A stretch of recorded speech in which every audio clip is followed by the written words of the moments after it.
So I've already introduced myself. Morgan Currie, lecturer in STIS, and I'm going to talk about very much a work in progress research project I'm calling Automating Universal Credit. And so I'm going to go over first, to give context to universal credit, I'm going to talk about different types of welfare systems to show where it fits in within kind of schema of different types. Then I'll talk a bit, very briefly, about universal credit itself, and then talk about 4 findings so far. So types of ADM. ADM is automated decision-making welfare systems. So these 4 types come from a really useful article by Philip Alston in 2019 called The Digital Welfare State, which is, I would say, starting along with Virginia Eubank's work, really kind of spread the word about these kinds of systems that had been going on and servicing people kind of behind the scenes and quietly adopting automation over the years. So he says there's 4 types. So one, there's the kind that makes eligibility assessment. So it determines if a person should or should not receive benefits. There's the type that then calculate the benefit, how much a person should get. There's fraud detection systems. And then there's risk scoring, triage, and need classification systems that usually are used to determine whether or not a person should be served or an intervention. There should be an intervention with a particular person or family. So the first 3 can be rule-based. The first 2 are almost always rule-based. Fraud detection can be rule-based, and by that I mean if-then rules that select from some kind of predetermined alternatives. If the condition of the rule is met, so if you have children, therefore you should get more money in your benefit payment each month, then the consequence of the rule applies. And so you can know these rules in advance, and they're very kind of transparent about why a decision is made the way it is. An example of this is Midas. I'd say this is kind of an example of how not to do welfare. This is in Michigan.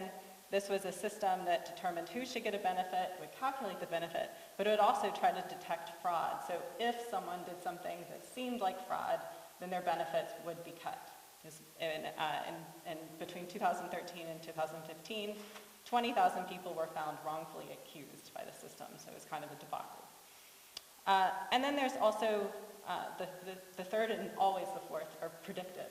So these are probabilistic scores for an individual.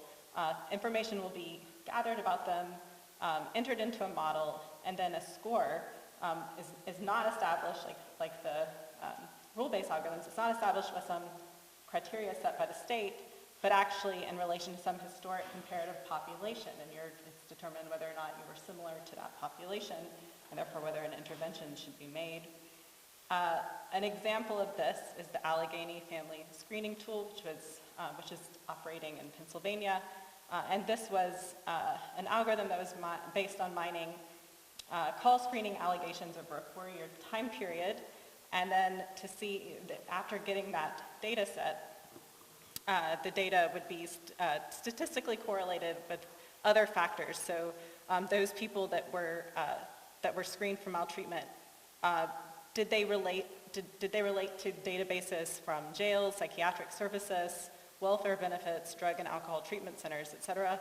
And then that's been used to predict future bad outcomes. So if a family is reported, are they similar to past kind of bad actors? So, and that one has been a bit more successful in that it's still in operation, and it's been a lot more transparent about how the algorithm works.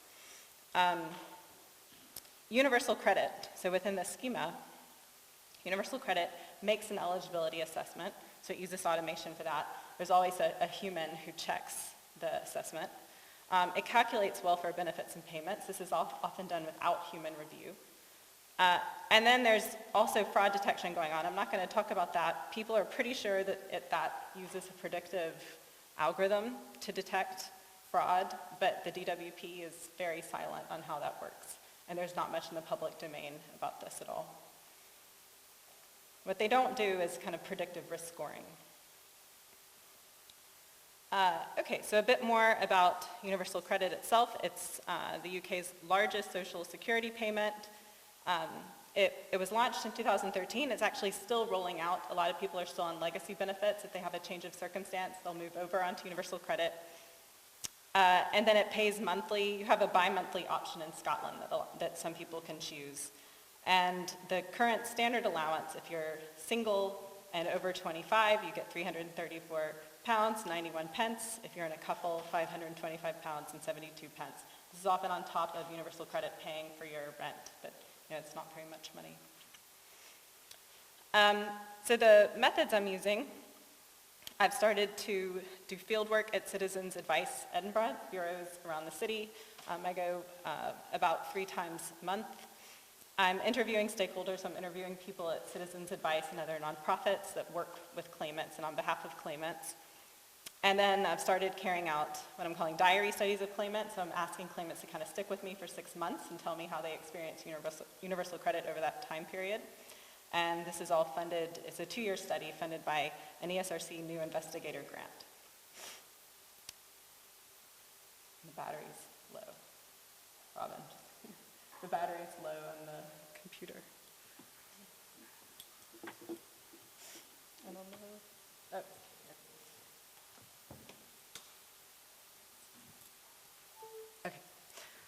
All right. Okay, so I started this study in January, so these are very preliminary findings, but 4 findings so far, and each one I'm going to couch a bit in kind of existing literature that expresses, if not concerns, kind of issues that other researchers have raised around introduction of automation into these benefit systems. So I'll go through them one by one. So the first one, there's this idea that if you introduce automation, it can increase claimants' visibility to the state. There's, 2009, McCant wrote about social panopticism. He started to document, particularly in the United States, how if you're on welfare benefits, you seem to be subject to more surveillance. And then Virginia Eubanks also documents this in the US with her book, Automating Inequality. And indeed, so in order to kind of understand how universal credit might subject claimants to more scrutiny, you have to understand the hypermeans testing payment. This is a big difference between universal credit and welfare in other countries. Universal credit is calculated monthly, and it can be adjusted monthly depending on your changing circumstances.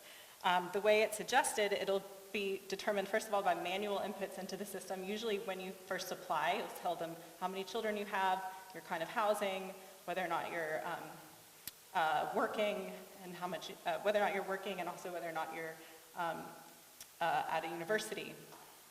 But then it'll also adjust, if you are working, based on a feed from the HMRC's, what's called its real-time information system, where it sends data to universal credit about how many hours a person's worked and how much they've been paid. And then it will also adjust based on automatic deductions that show that a person is in arrears to some other government agency at many different levels, so at the council level even. And so that's what I'm going to talk about, is that last bit. But first, why this kind of monthly adjustment, why this hypermeans testing algorithm that's changing almost minutely month to month? Well, the reason that the DWP kind of justifies it is they say it's designed to make the payoff from taking up work clearer to individuals on universal credit than if they were on legacy benefits. They can see as they work more hours that their overall wages go up as it's topped up with universal credit. So that's the rationale. But what's happening is it's also being used as a kind of debt collection system. So this is a quote that illustrates this really well from a help to claim specialist that I spoke to. He said it's like an octopus. It can latch on to lots of different things. For example, tax credit overpayment. It'll latch onto that. Normally when you have a benefit, for example, you're on working tax credit, that was a legacy benefit before universal credit. They're oblivious if you owned anything to anyone. They wouldn't know what's going on, no deductions and stuff like that. But universal credit, it seems to latch on for people that, for example, owe a court fine or a speeding fine about 40 years ago. And he thinks the connection must be through the national insurance number. There's also been concern that when automation is introduced, and this isn't just in welfare, but in any sector of government, that human discretion is reduced. And so here's just some work that digs into this. And I've found, indeed, at least in one area, that has been the case with universal credit. So universal credit, like I said, it's a human reviews the decision whether or not to confer benefits on a person. But this monthly hypermeans tested payment usually does not have a human in the loop. It's done automatically. A person gets the payment, and it was based on those factors that I described. But what they're finding is, particularly for these deductions, this debt that universal credit is taking, and before people could help claimants to ask for some kind of relief to not pay so much. And with universal credit, they're not getting that kind of, advocates for claimants are not able to have that kind of discretion. They're not able to talk to staff at DWP to ask for that relief. So I'll just read this quote from a debt specialist I spoke to. The amount they can take as well seems to be a bit higher, 20 to 30%.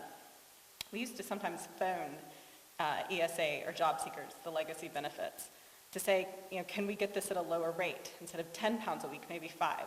And it used to be reasonably easy for them to change it. But when universal credit got introduced, it was almost impossible for them to make that change. The default seems to be, well, it is what it is, live with it. Okay, then the third kind of finding is also linked to this hypermeans testing. People are very confused about what payment they get and why it adjusts as it does. So there's a sense of, if they don't know why it's adjusting the way it is, they can't necessarily figure out if it's correct or not in order to contest it. And so there's a concern that it could kind of obscure their rights to entitlement. And this is kind of a long-standing issue around kind of transparency and fairness of algorithms. So I kind of link it to that literature. But you could also link it to concerns around the administrative burden that people getting benefits have to understand it, especially in this case where it's this complicated calculation each month. And I've just started to talk to claimants, but 2 of the 3 that I've spoken to so far have said they don't understand it. One woman said, I have an MBA and I don't understand this. So here's a direct quote. The amount is always different. You see it's in June, it's this, 1,066. In May, it's topped up by 20 pounds. And the 29th, it's 11 pounds more. When I worked, they cut it. I don't really understand. The staff try to explain to me, but I don't really want an argument about 20 or 30 pounds less or more. I don't want to get stressed about it. So they don't know how this works. And I've seen the statement, universal credit does try to break it down, but they often won't break down certain parts of it, like the arrears, why certain amounts are being deducted. And this is an issue that advocacy groups like the Child Poverty Action group have raised as well. So this has been widely documented, this confusion. And then finally, and this is my last point, and I'll wrap up, this to me gets straight to what Donald was talking about, the materiality, the material politics. To me, the universal credit really exemplifies this. There seems to be a sense that since it's been implemented, it's in some ways being used to justify or steer policy. So when I originally got interested in this topic, I was really interested in how kind of ideology and policy and politics was driving the design of this system. But I've started to collect instances of how, now that it's been designed and implemented, it seems to be used to steer the carrying out of policy. And so a really good example of this, I have a few now, but this one's really clear, is this 5-week wait. When a person signs up for universal credit, they don't receive any benefits for 5 weeks. And for a family that lives on nothing, they will go into debt. They can't pay their rent, and they have trouble buying food. So universal credit loans them money to get them through until they get their first payment. And the debt specialist I spoke to at Citizens Advice said, every time I look at someone who's in bankruptcy, they always owe to Universal Credit because of that 5-week loan that they got, which is a bit mad, really, he says. And a lot of people have been, a lot of advocacy groups like Child Poverty Action Group have been trying to get this changed, because I'm not the first person to notice this. This has been widely documented.